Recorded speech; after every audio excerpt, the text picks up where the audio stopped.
আচ্ছা ঠিক আছে, তুমি ফাইলটা রেডি করো, আমি সবকিছু দেখছি। এক্সকিউজ ভাই, একটু আমার ব্যাগটা তুলে দেবেন? মুনা, কি ব্যাপার? তুই এখানে কি করতেছিস? ও মাই গড, তোর কোলে দেখি আবার একটা বাচ্চা। বিয়েও করে ফেলছিস, বাচ্চারও জন্ম দিয়ে ফেলছিস। বুঝতে পারছি, এত বড় বড় কথা বলতে তুই এইটা করবি, তুই ওইটা করবি, তোর বিশাল স্বপ্ন, তুই ম্যাজিস্ট্রেট হবি। আর আজকে এটা কি দেখতেছি? তোর কোলে একটা বাচ্চা, তুই একটা সংসার সামলাচ্ছিস। হালিম, কতদিন পর তোর সাথে দেখা। আসলে হয়েছে কি, তুই যেমনটা ভাবছিস তেমনটা না। ওই বাসা থেকে মা বাবা খুব প্রেসার দিচ্ছিল, তাই বিয়েটা। না না না না, একদম না। কোন প্রকার এক্সকিউজ দিবি? তুই কি ভাবছিস তুই আমাকে যা ইচ্ছা তাই এক্সকিউজ দিবি আর আমি সেটাই বুঝবো? তোর মা তোকে জোর করে দিয়ে দিচ্ছে। শোন, এসব এক্সকিউজ না। তুই ছিলি আমাদের কলেজের ক্লাস টপার, সব থেকে ভালো স্টুডেন্ট। তুই কত বড় বড় কথা বলতি, তুই পড়াশোনা শেষ করবি, বড় একজন ম্যাজিস্ট্রেট হবি, এটা তোর স্বপ্ন। আজকে কোথায় তোর স্বপ্ন? তোর সমস্ত স্বপ্ন এখন তোর এই বাচ্চার সাথে তোর কোলে। তুই এখন সংসার করতেছিস আর 10টা মেয়ের মতো বাচ্চা জন্ম দিয়ে তাকে লালন পালন করতেছিস। আসলে এটাই হয়, মেয়েদের দ্বারা না সবকিছু সম্ভব হয় না। আর তোর মতো মেয়েদের দ্বারা তো আরো সম্ভব না, কারণ যারা এত বড় বড় কথা বলতে পারে তারা আর যাই হোক কোনো কিছু করতে পারে। আলিফ, তুই এইভাবে কেন কথা বলতেছিস? কতদিন পর তোর সাথে দেখা হয়েছে, তুই একটু ভালো করে কথা বলবে। আর আমি তো তোর কাছে একটু হেল্পই চাইলাম, বললাম যে আমার ব্যাগটা একটু তুলে দে। আমি তুলতে পারতেছি না, কারণ আমার কোলে বাচ্চা। তা না করে তুই আমাকে যা তা কথা শোনাচ্ছিস। সরি, ঠিকই তো বলছিস, আমি তো তোকে এখানে হেল্প করার জন্য দাঁড়াইছি। তোর ব্যাগটা না, এক মিনিট, এই যে তোর ব্যাগ, এই নে।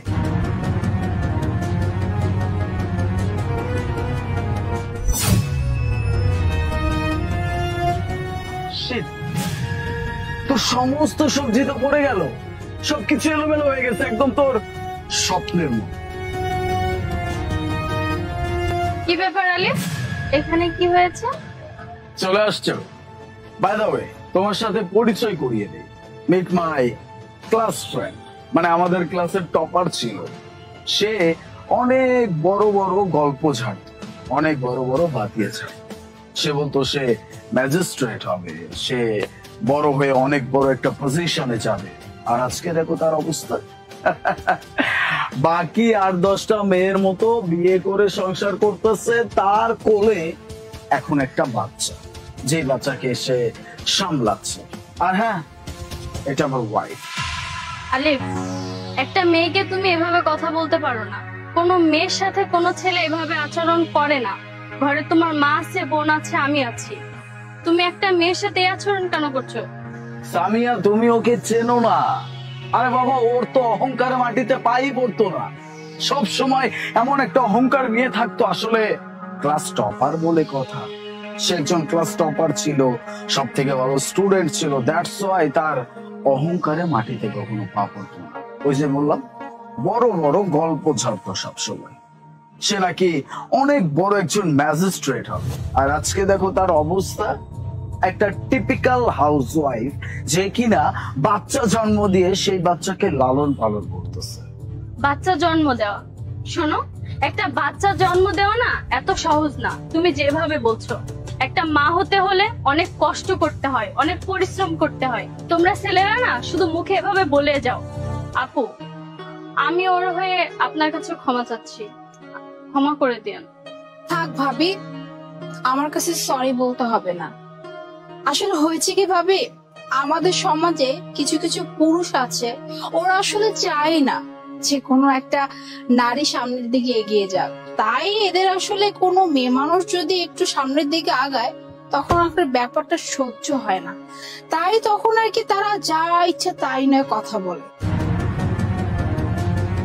ম্যাডাম, আপনি এখানে দাঁড়িয়ে আছেন, এই তো সামনে গাড়ি রাখা আছে, চলেন। ম্যাম, এক্সকিউজ মি, আপনি ওকে ম্যাম বলতেছেন কেন? বাই দ্য ওয়ে, এত বড় একটা গাড়ি, এটা কার? আজব তো, আপনি সব কি যাতা বলছেন? হ্যাঁ, আমি ম্যাডামকে ম্যাডাম বলবো না তো কি বলবো? আর আপনি কি জানেন উনিকে?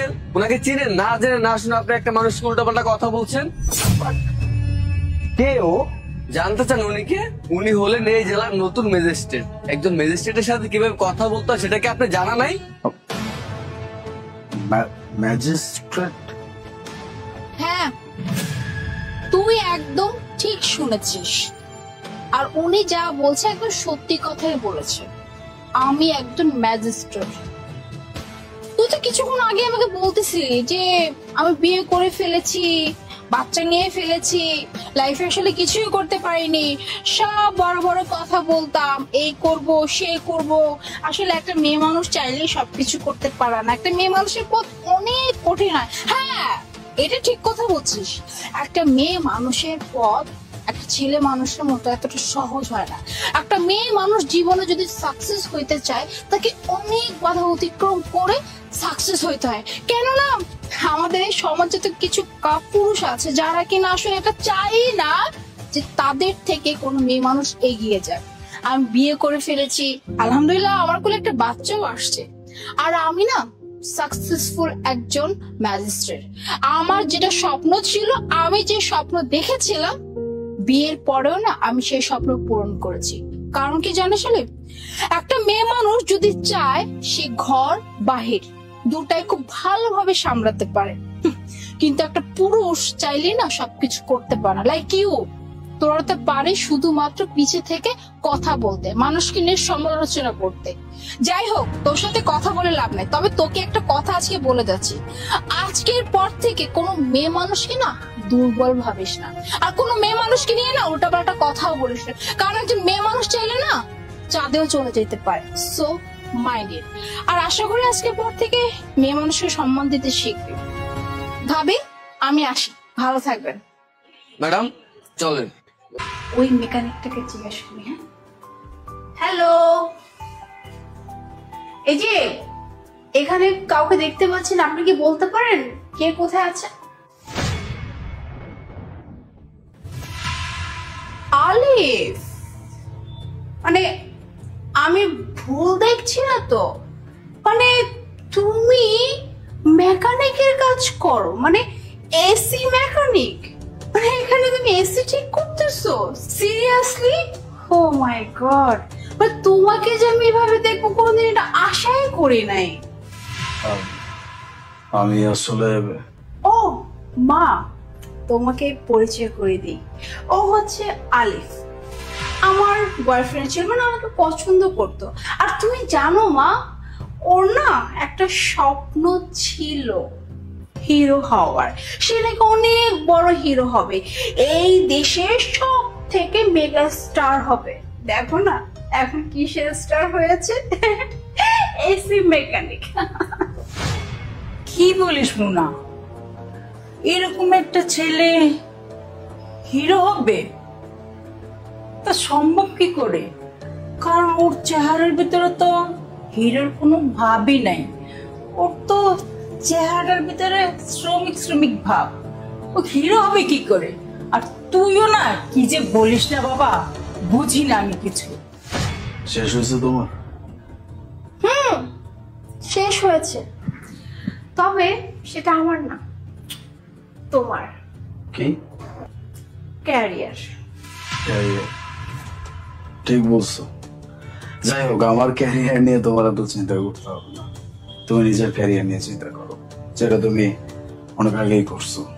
তুমি নাকি একটা হিরোর সাথে রিলেশনশিপে আছো, মানে তাকে নাকি বিয়েও করতেছো। নাটক ফাটক করে আর কি। গুড। হ্যাঁ, তুমি ঠিকই শুনেছো। আমার রিসেন্ট যে বয়ফ্রেন্ড, মানে আমি যার সাথে আছি, সে হচ্ছে যে নাটকে কাজ করে, ভালো একজন হিরো। অ্যাটলিস্ট তোমার মতো এসি মেকানিক না। আর তুমি হিরো হতে চেয়ে তুমি এখন জিরো হয়ে গেলে, মানে এটা আমি না জাস্ট ভেবেই নিতে পারতেছি না। ও মাই গড, বেচারা হিরো হতে এসে জিরো হয়ে গেল। খুব তো চেয়েছিলাম এই বাংলাদেশে একটু মেগা স্টার হবে, মেগা স্টার আলিফ, কিন্তু কি হলো, সে এখন এসি মেকানিক। এনিওয়ে, ভালো কথা। তোমাকে একটু বলে রাখি, আজকে মানে এই অফিসে আমি কেন আসি জানো? এখানে আজকে আমার একটা অডিশন আছে। আর আজকে কার সাথে অডিশন আছে জানো? এই বাংলাদেশের যে টপ মেগাস্টার হিরোর সাথে আমার নেক্সট মুভির কাজ। আর সবকিছু ঠিকঠাক হয়ে গেছে। আজকে শুধু হিরোর সাথে দেখা করব, কথা বলবো আর সাইনিং অ্যামাউন্টটা নিয়ে নিব, ব্যাস। এরপরে আমার স্বপ্ন তুঙ্গে, আমি হব এই বাংলাদেশের একদম সেরা একজন হিরোইন। আর তুমি জানো কি বলছিলে? হ্যাঁ, তুমি তো এটা বলছিলে মুনা তুমি আমার সাথে থাকো, দেখবে আমি নিশ্চয়ই কিছুটা করতে পারবো। আর আমি যদি কিছু করতে পারি আমি তো তোমাকে নিয়েই আগাবো, কারণ আমি যদি বাংলাদেশে একজন মেগাস্টার হই তোমাকে আমি আমার সাথে করেই আগাবো। ফালতু জনি কোথাকার, তোমার সাথে থাকলে এখন কি করতে হতো? তো এই যেখানে দাঁড়িয়ে দাঁড়িয়ে তোমাকে বাতাস করতে হতো, কারণ তুমি তো গরমে ঘেমে যাচ্ছ, তাই না? যত সব, আমার সাথে থাকো। এনিওয়ে, আমার মুভি দেখার জন্য প্রস্তুত থেকো, কেমন? আর যদি টিকিটের টাকা না থাকে আমাকে কল করো, আমি তোমার জন্য টিকিট পাঠিয়ে দিব। কাজ করো এখানে। মা চলো।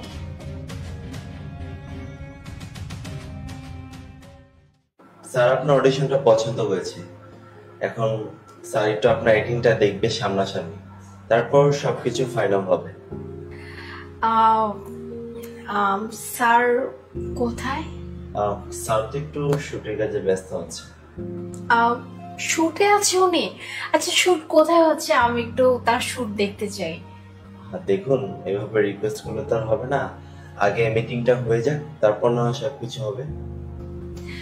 ওকে, ঠিক আছে, আমি ওয়েট করতেছি। এই যে আমাদের স্যার চলে এসেছে।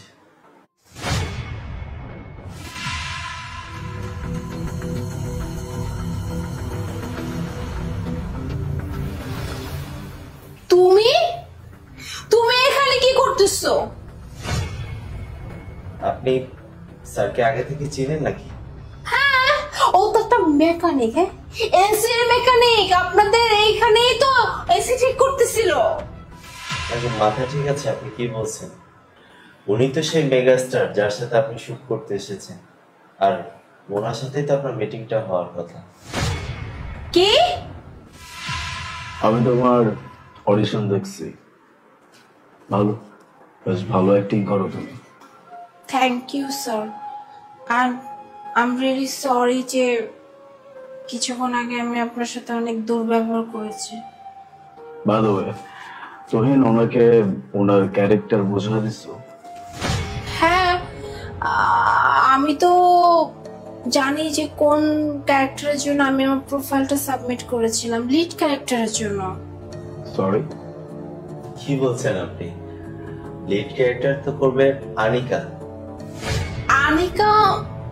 বুঝলাম না। হ্যাঁ, আনিকা স্যারের গার্লফ্রেন্ড, উনি হচ্ছে লিড ক্যারেক্টারটা করবে। তাহলে আমি কোন ক্যারেক্টার প্লে করব? মেড। কি? Made character. এই পুরো প্রজেক্টে একটা মেড ক্যারেক্টার আছে, যেই ক্যারেক্টারটা তোমার সাথে খুব ভালোভাবে স্যুট করে। তার মানে আমি চাকরানি ক্যারেক্টার প্লে করব? সে অনেক লোভী, সেটা তোমার সাথে খুব সুন্দরভাবে যায়। তোমার অডিশনটা দেখার পরে আমি এটাই ডিসাইড করছি, আমি ভেবে নিছি এই ক্যারেক্টারটা যদি কারোর সাথে স্যুট করে, এটা শুধুমাত্র তোমার সাথে। If you want then you can do, otherwise. কিন্তু স্যার, আমি কি করে একটা চাকরানির রোল প্লে করতে পারি? আমি তো এখানে লিড ক্যারেক্টারের জন্য আমি প্রোফাইল সাবমিট করেছিলাম। ভেবে দেখুন আপনি ক্যারেক্টারটা করবেন কিনা। যদি ক্যারেক্টারটা না করতে চান তাহলে নেক্সট হয়তো আমাদের প্রোডাকশন আপনাকে নিয়ে কোনো কাজ করবে না। আচ্ছা, ঠিক আছে, আমার কোনো সমস্যা নেই চাকরানির রোল প্লে করতে। মুনা, একটা কথা সবসময় মাথায় রেখো, কোনো মানুষের স্বপ্ন নিয়ে কখনো মজা করতে নেই। আমার খুব ভালোভাবে মনে আছে, তুমি ভুলে যেতেই পারো, আমার সাথে যখন তুমি ব্রেকআপ করছিলা তখন তুমি আমার এই স্বপ্নকে নিয়ে খুব বাজেভাবে মজা করছো। আমি সহ্য করতে পারিনি, আমার ইগো হার্ট হয়েছে। আর দেখো আজকে আমার অবস্থানটা কোথায়। এসি মেকানিক ভাবছো তুমি আমাকে, এটা আমার প্রজেক্টের ক্যারেক্টার, দ্যাটস ওয়াই আমি সেটাকে নিজের ভিতরে নেওয়ার চেষ্টা করতেছিলাম। এই জন্য মানুষকে এত ছোট করে দেখা উচিত না। তুমি নিজেকে কি ভাবো? অনেক বড় কিছু। শোনো, নিজেকে বড় তৈরি করতে হলে আগে নিজের মন মানসিকতাকে বড় করতে হয়।